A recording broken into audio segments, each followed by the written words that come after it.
Era una madrugada fría de noviembre de 1989, cuando el barco pesquero San Andrés zarpó del puerto de Ensenada, Baja California. El cielo todavía mantenía ese tono gris oscuro previo al amanecer, y las olas del Océano Pacífico golpeaban suavemente contra el muelle de madera. A bordo iban 5 hombres. El capitán Roberto Mendoza, de 43 años, veterano pescador con más de 20 años de experiencia en esas aguas. Su hijo menor, Daniel Mendoza, apenas de 21 años, quien había dejado sus estudios de ingeniería para ayudar a su padre después de que éste sufriera problemas económicos. Miguel Ángel Torres, de 35 años, el mejor amigo de Roberto desde la infancia. Javier Salinas, de 40 años, encargado de las redes. Y Fernando Cruz, el más joven después de Daniel, con apenas 19 años, quien trabajaba en el barco para ahorrar dinero y cumplir su sueño de abrir una tienda de abarrotes. El pronóstico del tiempo había advertido sobre posibles tormentas en alta mar, pero nada que Roberto no hubiera enfrentado antes. Sin embargo, esa mañana, algo en el ambiente se sentía diferente. María Elena Mendoza, esposa de Roberto y madre de Daniel, había intentado convencer a su esposo de que pospusiera la salida. «Tengo un mal presentimiento», le había dicho mientras preparaba café en la cocina de su modesta casa cerca del puerto. Roberto había sonreído, besándola en la frente, y le había prometido que regresarían en 3 días con una buena pesca que les permitiría pagar las deudas acumuladas. Antes de continuar, me gustaría pedirte que te suscribas a este canal y nos cuentes en los comentarios desde dónde nos estás viendo. Tu apoyo es muy importante para nosotros. El San Andrés era un barco pesquero de tamaño mediano, con casco de acero pintado de azul y blanco, que había sido comprado por Roberto en 1975, con un préstamo que apenas había terminado de pagar 2 años atrás. Medía aproximadamente 12 metros de eslora y estaba equipado con las herramientas básicas de pesca, redes, anzuelos, cuerdas y un motor diésel que, aunque viejo, había sido bien mantenido por Miguel Ángel, quien además de pescador tenía conocimientos de mecánica. La cabina era pequeña, con apenas espacio para que 2 personas pudieran moverse cómodamente, y en la proa había un compartimento donde guardaban el hielo y el pescado capturado. Esa mañana, el grupo de pescadores había planeado dirigirse hacia una zona conocida entre los locales como El Cañón, un área del océano a unas 50 millas náuticas de la costa, donde las corrientes frías traían abundante atún y sierra. Roberto había pescado allí durante décadas y conocía cada metro de esas aguas como la palma de su mano. Daniel, aunque menos experimentado, había acompañado a su padre en numerosas ocasiones y se sentía seguro bajo su guía. Fernando, el más nervioso de todos, había comentado durante el trayecto inicial que era la primera vez que se alejaban tanto de la costa, pero Miguel Ángel lo había tranquilizado con historias de pescas anteriores y bromas que aligeraban la tensión. El día transcurrió con normalidad. Hacia el mediodía, habían logrado capturar una cantidad decente de atún, y el ánimo a bordo era bueno. Javier había preparado un almuerzo sencillo con tortillas, frijoles refritos y café que calentó en una pequeña estufa portátil. Los hombres conversaban sobre sus planes. Roberto quería ahorrar lo suficiente para comprar un barco más grande. Daniel hablaba de retomar sus estudios eventualmente. Fernando compartía sus sueños de matrimonio con su novia, Rosa, una joven maestra de primaria que vivía en el mismo barrio que él. El sol brillaba intensamente y el mar, aunque picado, no presentaba señales de peligro inmediato. Sin embargo, cerca de las 3 de la tarde, el viento comenzó a cambiar. Las nubes se acumularon rápidamente en el horizonte y el oleaje incrementó su intensidad. Roberto, con su experiencia, decidió que era momento de regresar al puerto. «Recojamos las redes y volvamos», ordenó con voz firme pero calmada. Los hombres trabajaron rápidamente, enrollando las redes y asegurando la carga. Daniel notó que el cielo había adquirido un tono amarillento extraño, algo que nunca había visto antes. «Papá, ¿es normal ese color?», preguntó con preocupación evidente en su voz. Roberto miró hacia arriba y frunció el ceño. No era normal, pero no quiso alarmar a los más jóvenes. «Apúrense, muchachos, nos vamos ahora». Pero la tormenta llegó antes de lo esperado. Las olas crecieron hasta alcanzar alturas de 4 y 5 metros, golpeando el San Andrés con una fuerza brutal. El motor rugía mientras Roberto intentaba mantener el barco estable, pero el viento y la corriente parecían conspirar contra ellos. Miguel Ángel gritaba instrucciones desde la proa, tratando de asegurar los equipos que se movían peligrosamente de un lado a otro. Fernando se aferraba a la barandilla, el rostro pálido por el miedo y las náuseas. Javier y Daniel trabajaban juntos para amarrar las redes que amenazaban con caer al mar. La radio del barco comenzó a emitir advertencias de la Capitanía de Puerto sobre una tormenta severa en la zona, recomendando a todas las embarcaciones buscar refugio inmediato. Roberto intentó comunicarse, pero la estática era tan fuerte que apenas podía escuchar las palabras del operador. «San Andrés, a Capitanía, copiando su mensaje. Estamos regresando, cambio», gritó hacia el micrófono, pero no recibió respuesta clara. Las últimas palabras que logró transmitir fueron: «Estamos aproximadamente a 40 millas al noroeste del puerto. El motor funciona bien, pero el oleaje es muy fuerte. Cambio». Después de eso, solo silencio. En tierra, María Elena esperaba en casa junto a su hija mayor, Gabriela, de 26 años, quien había viajado desde Tijuana al enterarse de que su hermano menor estaba en el mar durante la tormenta. La radio local transmitía advertencias constantes sobre la intensidad del temporal, y cada minuto que pasaba aumentaba la angustia en el corazón de María Elena. A las 7 de la noche, cuando el San Andrés debería haber regresado o al menos comunicado su ubicación, la mujer ya no pudo contenerse más. Llamó a la Capitanía de Puerto, donde un oficial le informó que habían perdido contacto con el barco alrededor de las 4 de la tarde. «¿Qué significa eso?», preguntó María Elena con voz temblorosa, aunque en el fondo ya conocía la respuesta. El oficial intentó calmarla, asegurándole que probablemente la radio se había averiado por la tormenta y que el San Andrés estaría de regreso en cuanto las condiciones mejoraran. Pero la experiencia le decía a María Elena que algo terrible había ocurrido. Esa noche no durmió. Se quedó sentada en la sala de su casa, mirando por la ventana hacia el puerto, rezando en silencio, mientras Gabriela preparaba café tras café y hacía llamadas a conocidos para obtener cualquier información. Al amanecer del día siguiente, cuando la tormenta finalmente amainó, la Capitanía de Puerto inició una operación de búsqueda.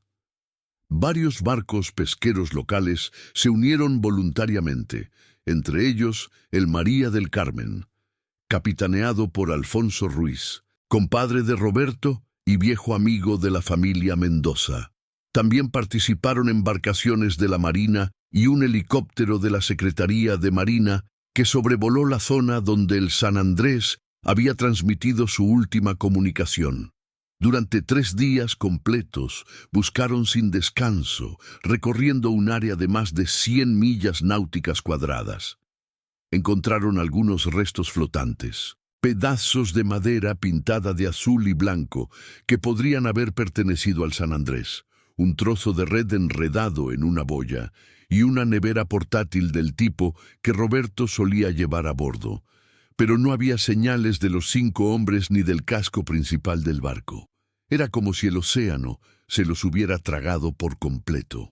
Las familias de los pescadores acudieron al puerto cada día, esperando noticias que nunca llegaron. Rosa, la novia de Fernando, lloraba desconsoladamente en brazos de su madre.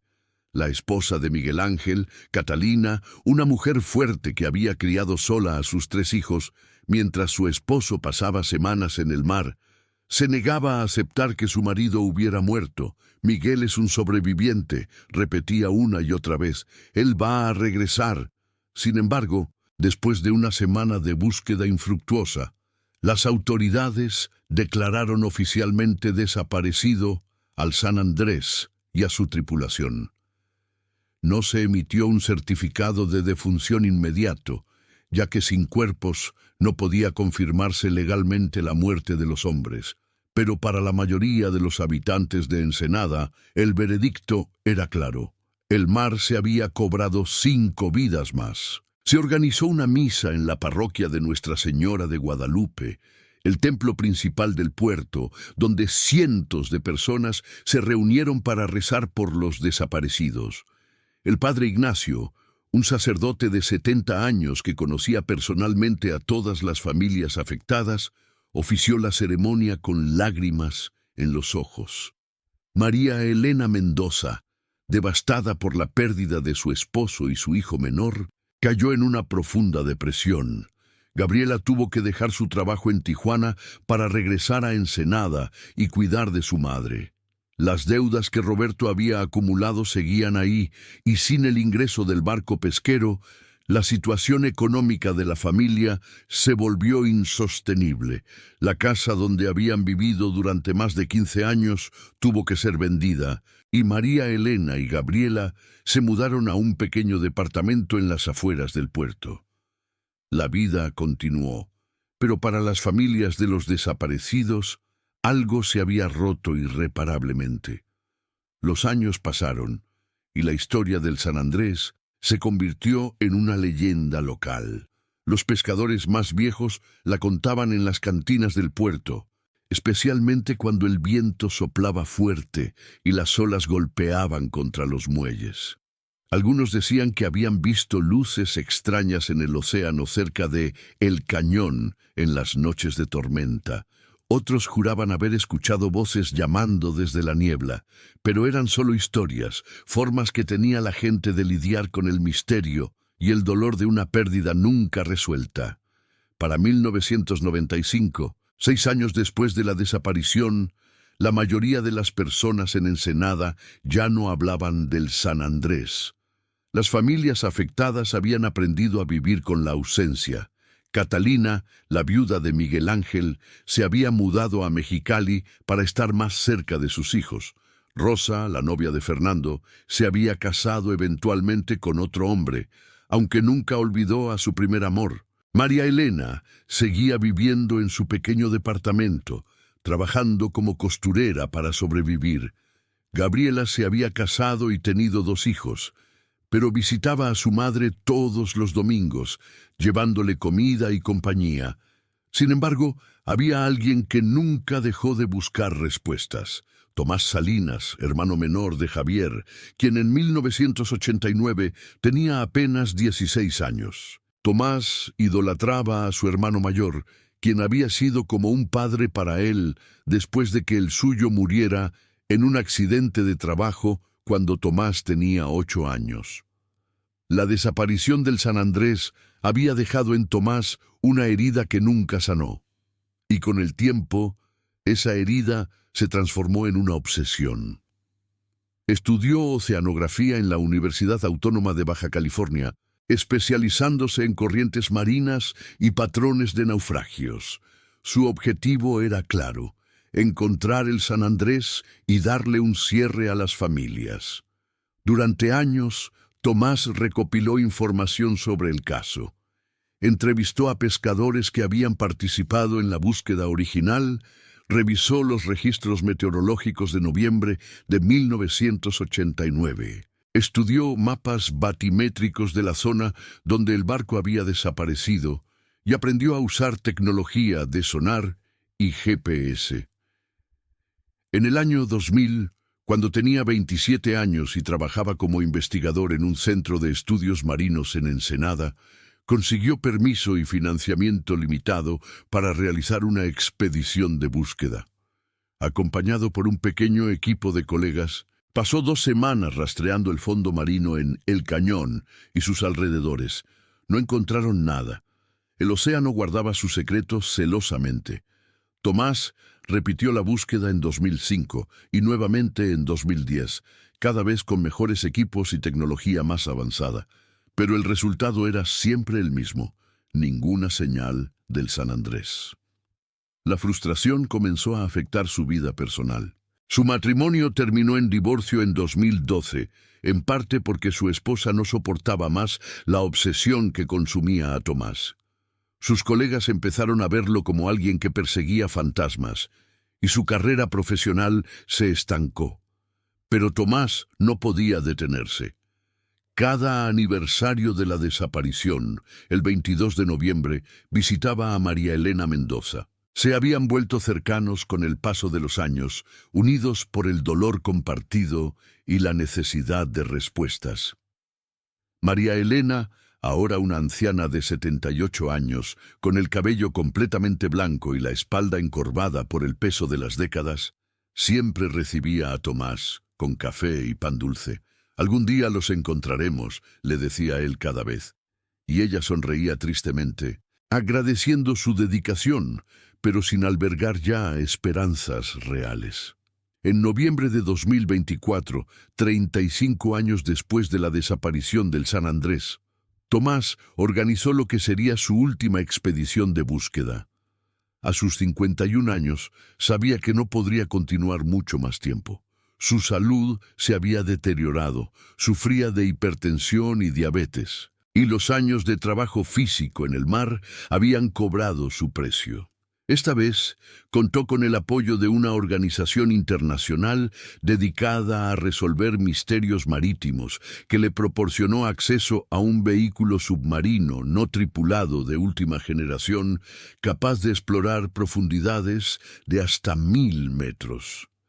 El equipo zarpó el 5 de noviembre, planeando una expedición de 3 semanas. Además de Tomás, iban a bordo Lucía Ramírez, una joven ingeniera especializada en robótica submarina, el doctor Héctor Villegas, un arqueólogo marino que había trabajado en varios naufragios históricos en el Golfo de México, y Carlos Moreno, capitán del barco de investigación Explorador Sun. El clima era favorable, muy diferente a aquella fatídica tarde de noviembre de 1989. El océano estaba relativamente tranquilo, con olas de menos de 1 metro y cielo despejado.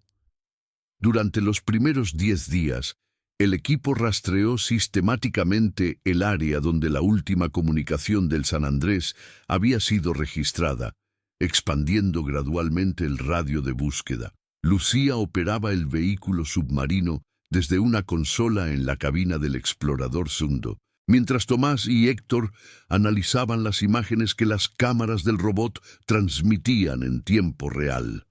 Vieron el fondo marino en detalle asombroso.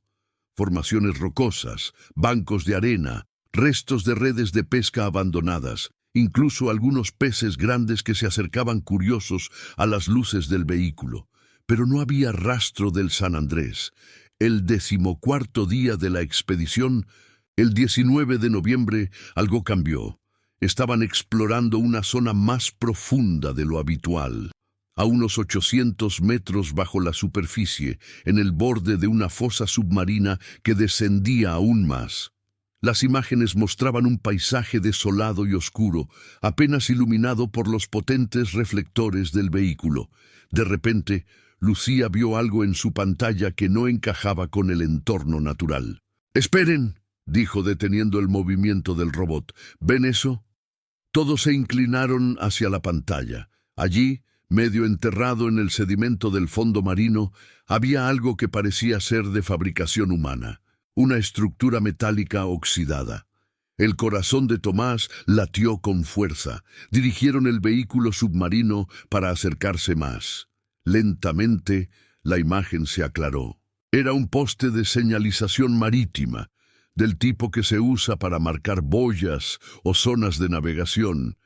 Estaba corroído por décadas de exposición al agua salada, cubierto de percebes y algas. Pero lo que captó inmediatamente la atención de todos fue algo atado cerca de la parte superior del poste, un par de guantes de trabajo.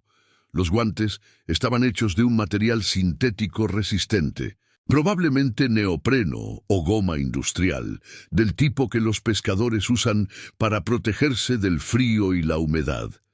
Estaban atados al poste con lo que parecía ser una cuerda de nylon, firmemente anudada a pesar del paso del tiempo. Uno de los guantes tenía un color naranja descolorido y el otro era negro con franjas reflectantes. Lucía acercó aún más las cámaras. En uno de los guantes se podía distinguir, aunque apenas visible debido a la corrosión y el crecimiento de organismos marinos, lo que parecía ser un nombre escrito con marcador permanente: de Mendoza. El silencio en la cabina del explorador Sundo fue absoluto. Tomás se llevó las manos a la boca conteniendo un sollozo. Héctor puso una mano sobre su hombro. Carlos, el capitán, murmuró: «Dios mío». Lucía, que no había conocido personalmente a ninguno de los desaparecidos, pero había escuchado las historias durante toda la expedición, sintió un nudo en la garganta. Daniel Mendoza, el hijo menor de Roberto, el joven que había dejado sus estudios para ayudar a su padre, el mismo que María Elena seguía recordando en sus oraciones cada noche, 35 años después. Sus guantes estaban ahí, atados a ese poste en el fondo del océano, como un mensaje enviado a través del tiempo. Pero, ¿qué significaba? ¿Cómo habían llegado allí? ¿Por qué estaban atados de esa manera? Las preguntas se agolpaban en la mente de Tomás, mientras trataba de procesar lo que estaban viendo. «Tenemos que recuperarlos», dijo finalmente, con voz firme a pesar de las lágrimas que corrían por sus mejillas. Héctor asintió. La operación para recuperar los guantes fue delicada. El vehículo submarino estaba equipado con brazos robóticos capaces de manipular objetos. Pero a esa profundidad y con un objeto que había estado ahí durante más de 3 décadas, cualquier movimiento brusco podría desintegrarlo. Lucía trabajó con paciencia y precisión. Le tomó casi 2 horas, pero finalmente logró cortar la cuerda que ataba los guantes al poste sin dañarlos significativamente. Los colocó en una caja de recolección especial del vehículo, diseñada para preservar artefactos recuperados del fondo marino. Cuando el vehículo regresó a la superficie y abrieron la caja de recolección, el equipo pudo examinar los guantes más de cerca.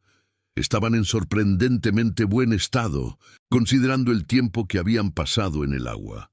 El material sintético los había protegido de la descomposición completa.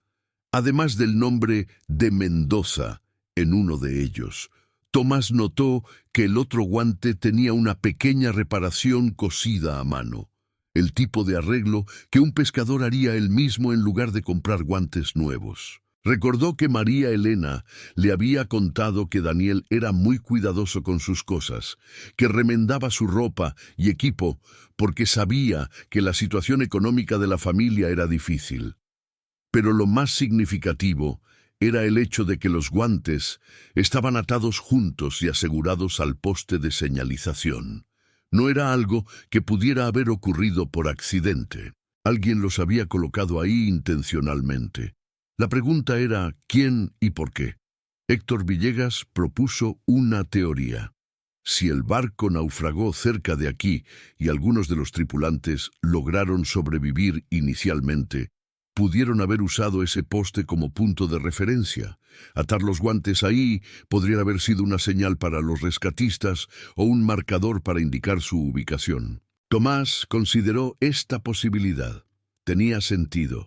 Los postes de señalización marítima a veces se hundían durante tormentas o accidentes, especialmente los que marcaban boyas en zonas de corrientes fuertes. Si el San Andrés se había hundido cerca de uno de esos postes, los sobrevivientes podrían haber intentado usarlo como punto de referencia.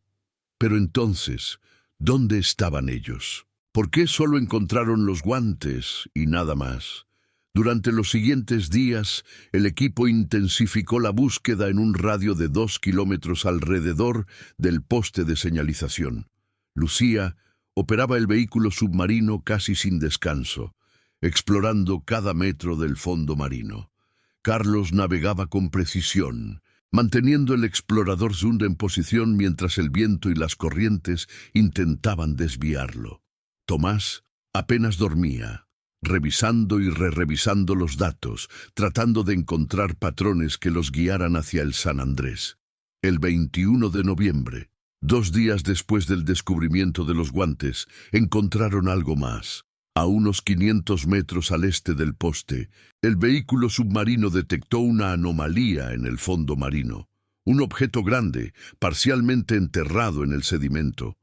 Las primeras imágenes no eran claras, pero conforme se acercaron, la forma se volvió inconfundible. Era el casco de un barco, el San Andrés. Estaba volcado, con la quilla hacia arriba, cubierto de coral y organismos marinos que habían hecho de él su hogar durante 35 años. El casco de acero estaba severamente corroído, con grandes secciones colapsadas o abiertas. La pintura azul y blanca que alguna vez lo había identificado era apenas visible bajo capas de sedimento y vida marina. El nombre del barco, pintado en la popa, era completamente ilegible, pero las dimensiones, la forma del casco y ciertos detalles estructurales coincidían con las características del San Andrés que Tomás había memorizado durante todos esos años de investigación. Encontrarlo no trajo el alivio que Tomás había esperado sentir. En cambio, una mezcla de tristeza, validación y nuevas preguntas llenó su pecho. ¿Habían encontrado el barco? Sí, pero eso solo confirmaba lo que todos ya sabían. El San Andrés se había hundido esa tarde de noviembre de 1989. La pregunta ahora era qué había pasado exactamente, y si podrían encontrar alguna evidencia de lo que les había ocurrido a los 5 hombres que iban a bordo. El vehículo submarino exploró cuidadosamente los restos del naufragio. La estructura estaba demasiado frágil para intentar voltear el casco o ingresar de manera significativa, pero pudieron examinar el exterior y algunas áreas accesibles. No encontraron restos humanos, lo cual no era sorprendente dado el tiempo transcurrido y las condiciones del océano. Los peces, crustáceos y otros organismos habrían consumido cualquier material orgánico décadas atrás. Tampoco encontraron botes salvavidas o chalecos. Todo eso probablemente había sido arrastrado por las corrientes o se había desintegrado. Sin embargo, sí encontraron algunos objetos personales preservados en compartimentos parcialmente sellados. Una caja de herramientas de metal que todavía contenía llaves y alicates oxidados. Fragmentos de una nevera que coincidía con la que habían encontrado flotando en 1989. Pedazos de redes de pesca enredadas en el casco. Y sorprendentemente, una pequeña medalla religiosa atrapada entre los restos de lo que había sido la cabina. Héctor la identificó como una medalla de la Virgen de Guadalupe, del tipo que muchos pescadores mexicanos llevaban para protección. Tomás recordó que Roberto Mendoza era muy devoto. María Elena le había contado que su esposo nunca salía al mar sin su medalla de la Virgen. Era posible que esta fuera la misma.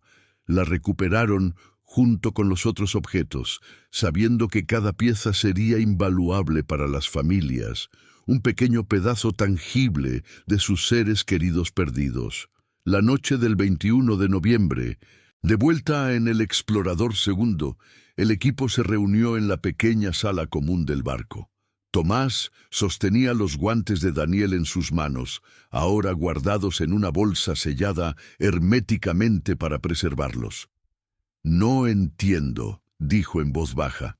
«Si el barco está allá abajo y los guantes están atados al poste, ¿qué pasó en medio?» Daniel tuvo que llegar a ese poste de alguna manera. Tuvo que sobrevivir al menos el tiempo suficiente para atar sus guantes ahí. Héctor propuso otra teoría más elaborada. El barco probablemente se hundió muy rápido, tal vez golpeado por una ola particularmente grande o debido a una falla estructural causada por la tormenta. En el caos, los hombres podrían haberse lanzado al agua. El poste de señalización, si todavía estaba flotando en ese momento o parcialmente sumergido, podría haber sido lo único a lo que pudieron aferrarse.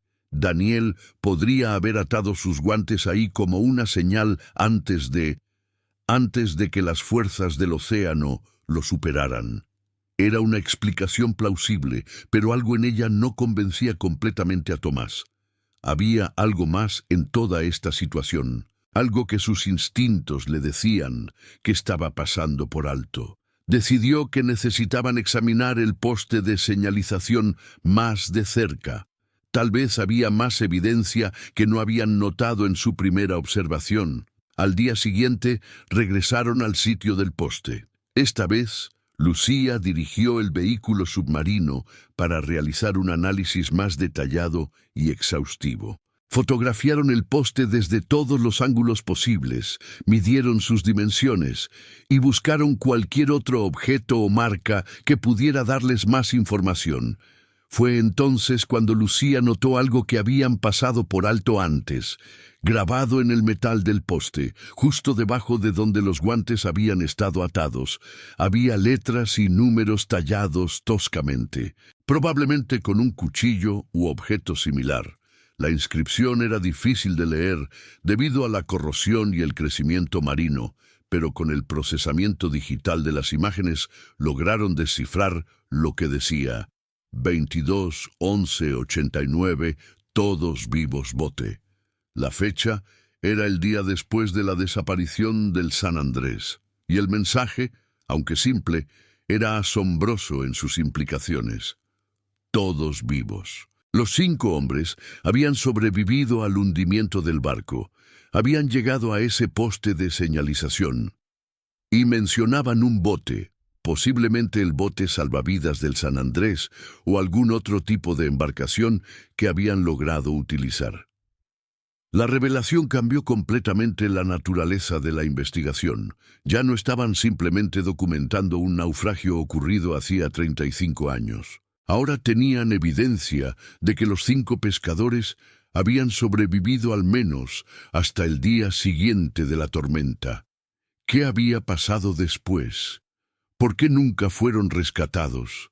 ¿A dónde fueron después de dejar ese mensaje? Tomás sintió una mezcla de esperanza renovada y horror creciente. Esperanza porque ahora sabía que su hermano y los demás no habían muerto inmediatamente en el naufragio. Habían luchado, habían sobrevivido al menos por un tiempo. Horror, porque eso significaba que su fin probablemente había sido más prolongado y aterrador de lo que había imaginado. Perdidos en el mar abierto, en un bote salvavidas, sin suministros suficientes, alejándose cada vez más de la costa debido a las corrientes. El equipo expandió urgentemente su búsqueda, esta vez siguiendo las corrientes oceánicas predominantes de la zona. Héctor usó modelos computacionales para predecir hacia dónde un bote a la deriva en noviembre de 1989 podría haber sido llevado. Las corrientes del Pacífico en esa área fluían principalmente hacia el sur y oeste, lo que significaba que el bote podría haber sido arrastrado mar adentro, alejándose cada vez más de cualquier posibilidad de rescate. Durante los siguientes 4 días, buscaron incansablemente, pero el océano es vasto y las posibilidades eran infinitas. Un bote pequeño a la deriva podría haber recorrido cientos de kilómetros antes de hundirse o desintegrarse. No encontraron más evidencia física. El tiempo de la expedición se acababa. Los suministros del explorador segundo estaban llegando a su límite, y el clima comenzaba a deteriorarse con señales de otra tormenta aproximándose. El 26 de noviembre, el equipo tomó la difícil decisión de regresar a puerto. Habían encontrado mucho más de lo que cualquier expedición anterior había logrado, pero todavía no tenían la historia completa. Los guantes de Daniel, la medalla de la Virgen, las fotografías del San Andrés en el fondo marino y, sobre todo, la inscripción en el poste. Todo esto era evidencia que finalmente podría dar algo de cierre a las familias. Pero la pregunta de qué había pasado exactamente con los 5 hombres después de grabar ese mensaje seguía sin respuesta definitiva. Cuando el explorador Sun atracó en el puerto de Ensenada el 28 de noviembre, un pequeño grupo de personas esperaba en el muelle. María Elena Mendoza estaba allí, acompañada por Gabriela y sus nietos. También estaba Catalina, la viuda de Miguel Ángel, que había viajado desde Mexicali al enterarse de las noticias por teléfono. La madre de Fernando Cruz, ahora una anciana de 92 años en silla de ruedas, había insistido en estar presente a pesar de su frágil salud. Y varios pescadores jubilados que habían conocido a la tripulación del San Andrés se habían reunido para mostrar su respeto. Tomás bajó del barco llevando consigo los objetos recuperados, especialmente los guantes de Daniel. Se acercó a María Elena, quien lo miró con ojos llenos de lágrimas y una mezcla de esperanza y temor. «Lo encontramos», dijo Tomás suavemente. «Encontramos el San Andrés y encontramos esto». Le mostró los guantes. María Elena tomó los guantes entre sus manos temblorosas. Los acercó a su rostro, como si pudiera todavía sentir el calor de su hijo en ellos. «Estos son de mi Daniel», susurró. «Yo mismos se los compré para su cumpleaños ese año». Las lágrimas corrían libremente por sus mejillas mientras abrazaba los guantes contra su pecho. Gabriela la rodeó con sus brazos, también llorando. Tomás entonces les contó todo lo que habían encontrado. La ubicación del San Andrés, el estado del naufragio, la medalla de la Virgen que probablemente había pertenecido a Roberto. Y lo más importante, la inscripción en el poste que indicaba que todos habían sobrevivido inicialmente. Este último detalle provocó reacciones mixtas.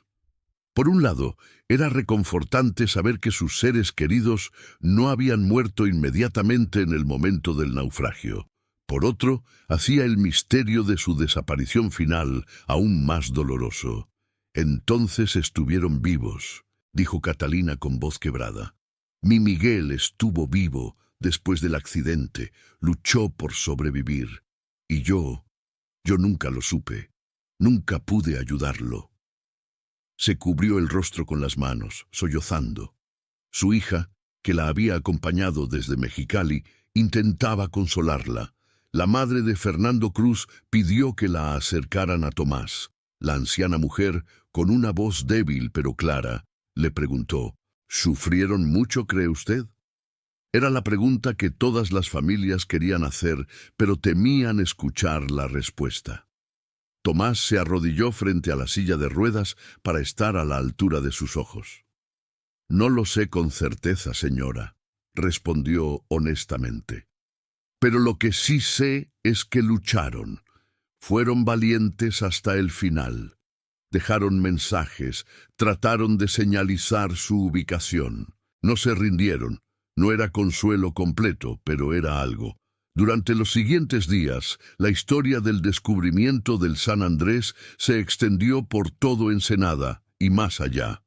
Los medios de comunicación locales cubrieron ampliamente el hallazgo, y pronto medios nacionales también se interesaron. La historia de los 5 pescadores que habían desaparecido 35 años atrás y cuyo rastro finalmente había sido encontrado tocó el corazón de muchas personas en México.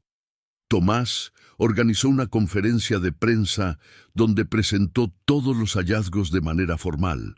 Mostró fotografías del San Andrés en el fondo marino, imágenes de los objetos recuperados, y explicó la cronología de eventos tal como ellos la entendían. También reveló la inscripción en el poste de señalización, lo cual generó numerosas teorías y discusiones, tanto entre expertos como en el público general. Algunos expertos en náutica y rescate marítimo sugirieron que el bote salvavidas del San Andrés probablemente había sido arrastrado por las corrientes hasta que eventualmente se volcó o se desintegró en medio del océano, donde los restos nunca serían encontrados. Otros plantearon la posibilidad de que hubieran sido recogidos por algún barco de carga internacional que no reportó el rescate, aunque esto parecía poco probable, dado los procedimientos marítimos estándar. Una teoría más oscura sugería que después de días a la deriva, deshidratados y sin esperanza de rescate, los hombres podrían haber tomado decisiones desesperadas que prefirieron no contemplar en detalle. Para las familias, sin embargo, la verdad específica de cómo habían muerto finalmente era menos importante que el hecho de que ahora tenían respuestas parciales y, sobre todo, objetos físicos que conectaban con sus seres queridos.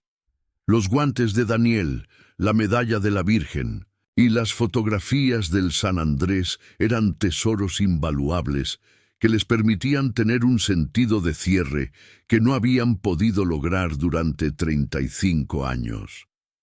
María Elena Mendoza organizó una ceremonia especial en el puerto, el 30 de noviembre, para honrar la memoria de los 5 pescadores. Docenas de barcos participaron en una procesión marítima, navegando en formación hacia el océano abierto. Cada barco llevaba una corona de flores que fue lanzada al mar en el lugar aproximado donde el San Andrés había naufragado. El padre Ignacio, el mismo sacerdote que había oficiado la misa en 1989, ahora de 95 años y muy frágil, bendijo las aguas y ofreció oraciones por los desaparecidos. Fue un momento catártico para toda la comunidad.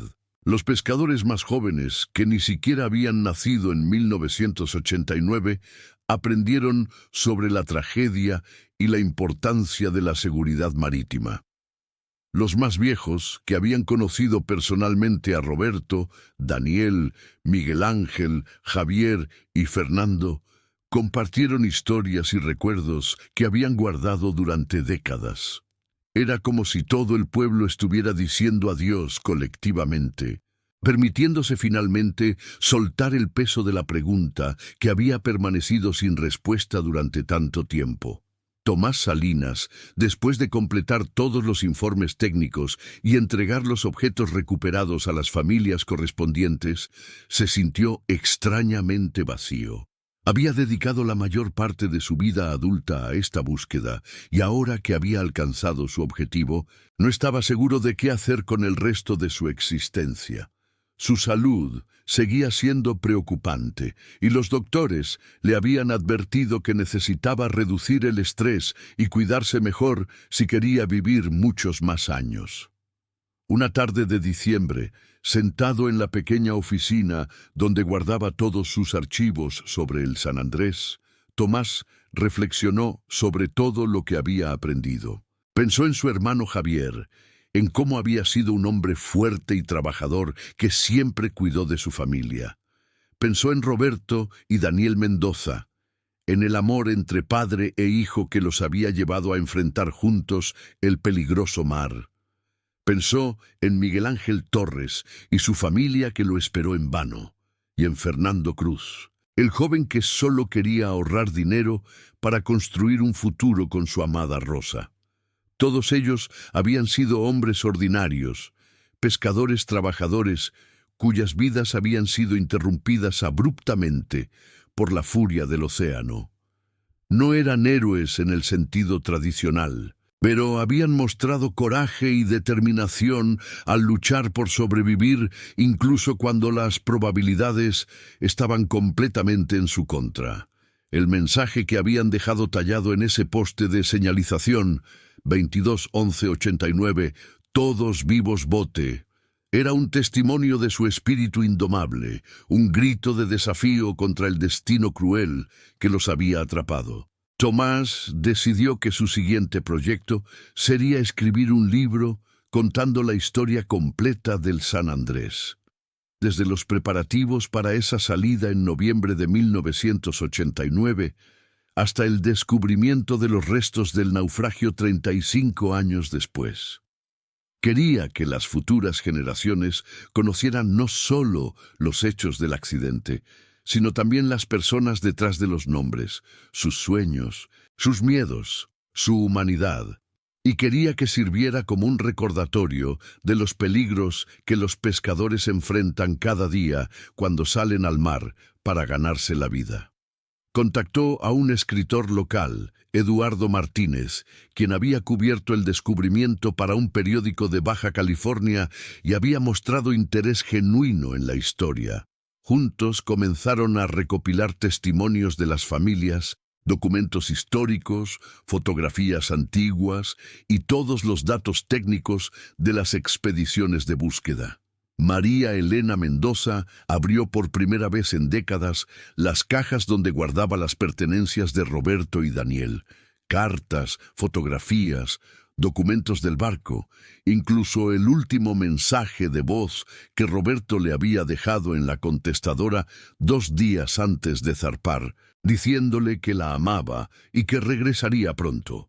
Gabriela contribuyó con diarios que Daniel había mantenido durante sus años de adolescencia, donde hablaba de sus sueños de convertirse en ingeniero, pero también de su amor por el mar y su admiración por su padre.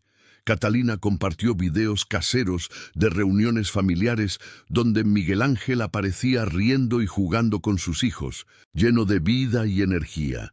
La familia de Fernando Cruz proporcionó cartas de amor que él había escrito a Rosa, cartas llenas de planes para el futuro que nunca llegó a cumplirse. El proceso de recopilar todos estos materiales fue doloroso, pero también sanador para las familias.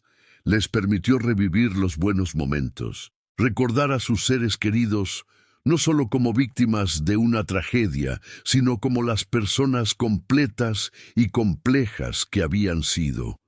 Y para los más jóvenes de las familias, que nunca habían conocido a los desaparecidos o solo tenían vagos recuerdos de infancia, era una oportunidad de conectar con esa parte de su historia familiar. En febrero de 2025, 3 meses después del descubrimiento, el gobierno de Baja California anunció que instalaría un monumento en el puerto de Ensenada, dedicado a todos los pescadores que habían perdido la vida en el mar a lo largo de la historia del puerto. El monumento tendría los nombres de Roberto Mendoza, Daniel Mendoza, Miguel Ángel Torres, Javier Salinas y Fernando Cruz grabados prominentemente, junto con docenas de otros nombres de pescadores desaparecidos en diferentes accidentes a lo largo de las décadas.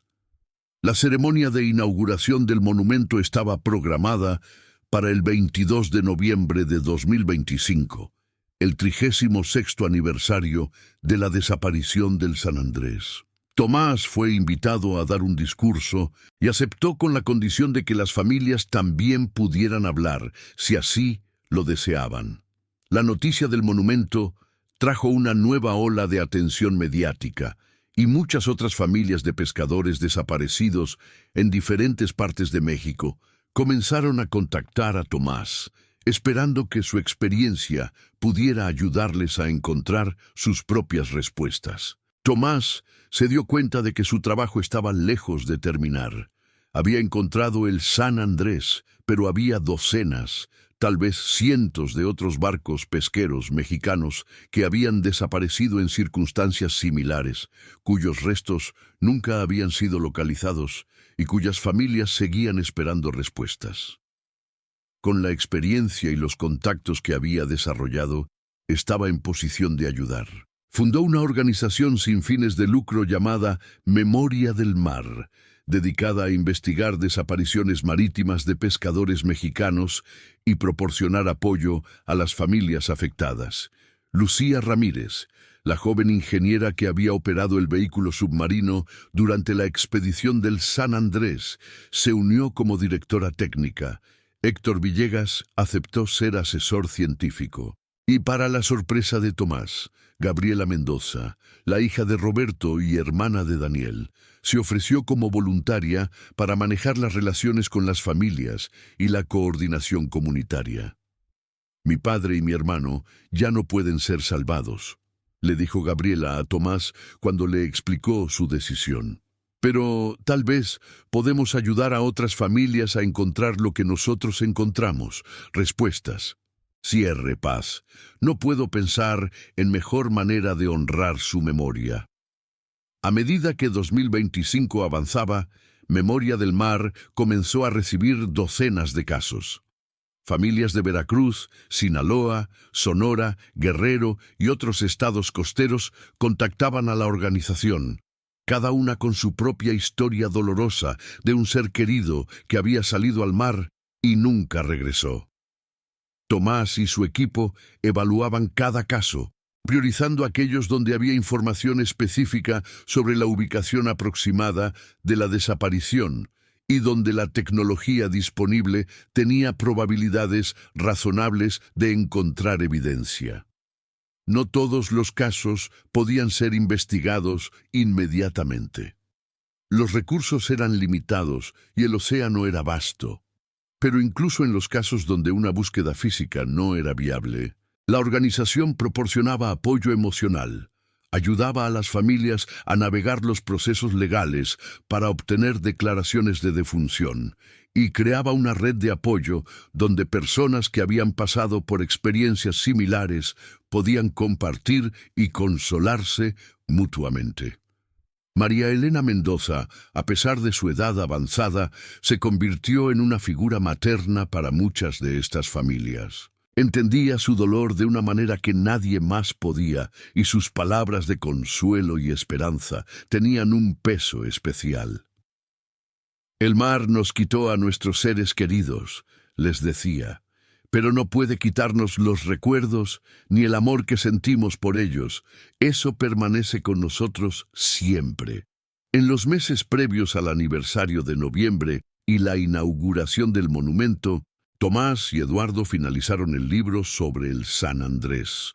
Lo titularon Mensajes desde el Abismo, la historia del San Andrés y los hombres que se negaron a ser olvidados.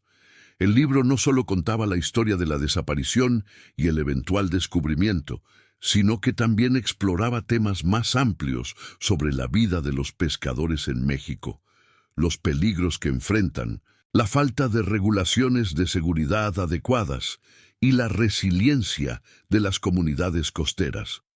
El libro fue publicado en octubre de 2025, un mes antes del aniversario. Recibió atención nacional e internacional, con reseñas favorables que elogiaban tanto la investigación exhaustiva como la sensibilidad con la que se trataba el aspecto humano de la tragedia. Las regalías del libro fueron donadas a Memoria del Mar para financiar futuras expediciones de búsqueda. Finalmente llegó el 22 de noviembre de 2025. El día amaneció claro y fresco en Ensenada, con una suave brisa marina que traía el olor del océano.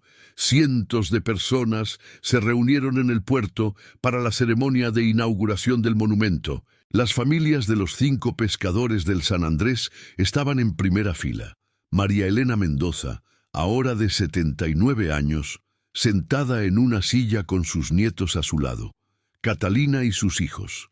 Rosa, la antigua novia de Fernando, que había venido desde Guadalajara donde ahora vivía, y muchos otros parientes y amigos.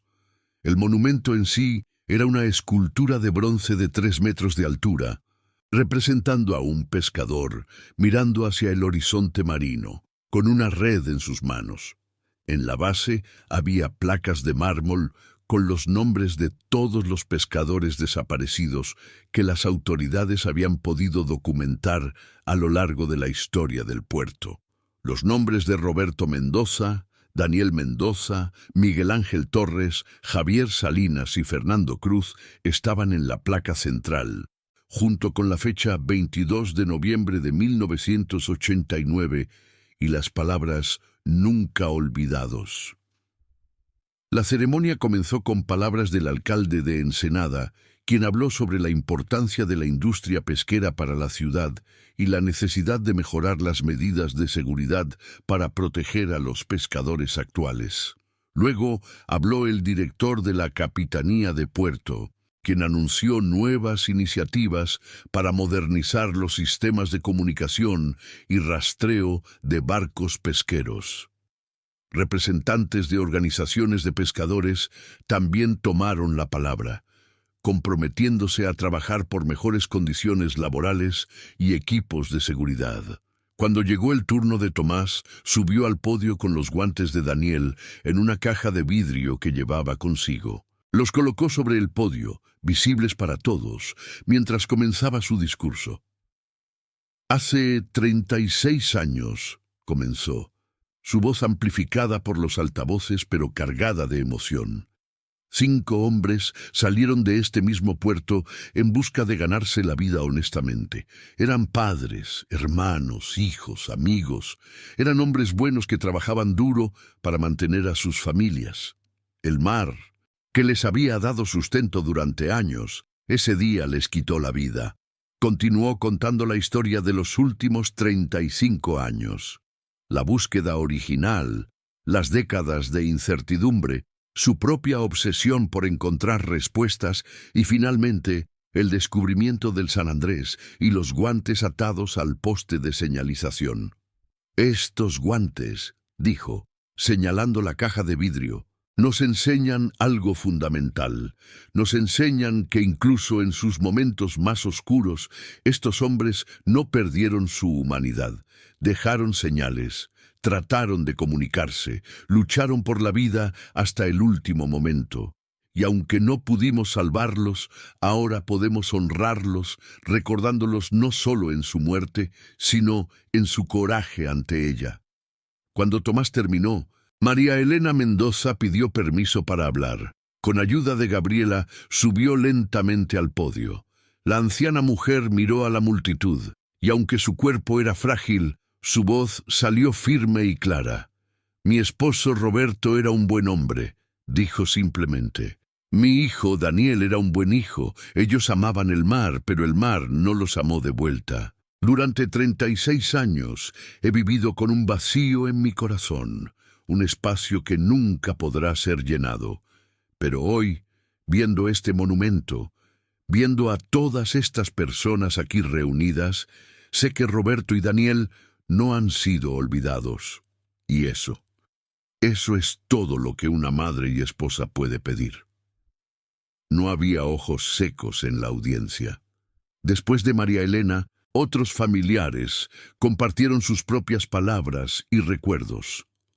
La madre de Fernando Cruz, quien había muerto 3 meses antes a la edad de 93 años, pero había vivido lo suficiente para ver el descubrimiento del San Andrés, fue recordada y honrada. Su familia leyó una carta que había escrito poco antes de morir, expresando su gratitud a Tomás y su equipo por darle cierre antes de su partida. La ceremonia concluyó con una procesión al borde del agua, donde el padre Ignacio, con ayuda de un sacerdote más joven, ya que él mismo apenas podía caminar, bendijo el monumento y las aguas del océano. Luego, las familias lanzaron flores al mar mientras una banda local tocaba suavemente música tradicional mexicana. Era un momento de dolor, sí, pero también de celebración de las vidas vividas y el amor que persiste más allá de la muerte. En los días y semanas que siguieron, el monumento se convirtió en un lugar de peregrinación no solo para las familias directamente afectadas, sino para toda la comunidad pesquera de Ensenada y más allá. Pescadores que salían al mar comenzaron la tradición de hacer una breve parada frente al monumento, quitándose sus gorras en señal de respeto antes de zarpar.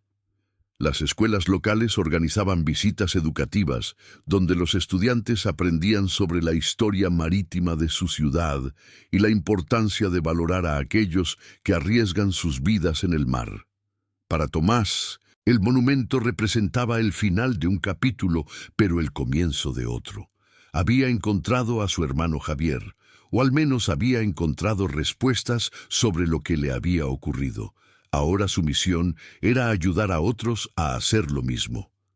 Memoria del Mar continuó creciendo, eventualmente expandiéndose más allá de México para ayudar a familias en otros países latinoamericanos con casos similares. María Elena Mendoza vivió 2 años más después de la inauguración del monumento. Falleció tranquilamente en su sueño en enero de 2027, a la edad de 81 años. En su testamento dejó instrucciones específicas de que sus cenizas fueran esparcidas en el océano, en el lugar aproximado donde el San Andrés había naufragado. «Quiero estar con Roberto y Daniel», había escrito. «Nos separó el mar en vida, pero quiero que nos una en la muerte». La familia cumplió su deseo. En una mañana tranquila de febrero, un pequeño grupo de personas salió en barco hacia ese lugar en el océano. Tomás estaba allí, por supuesto, junto con Gabriela y sus hijos, Catalina y su familia, y varios amigos cercanos.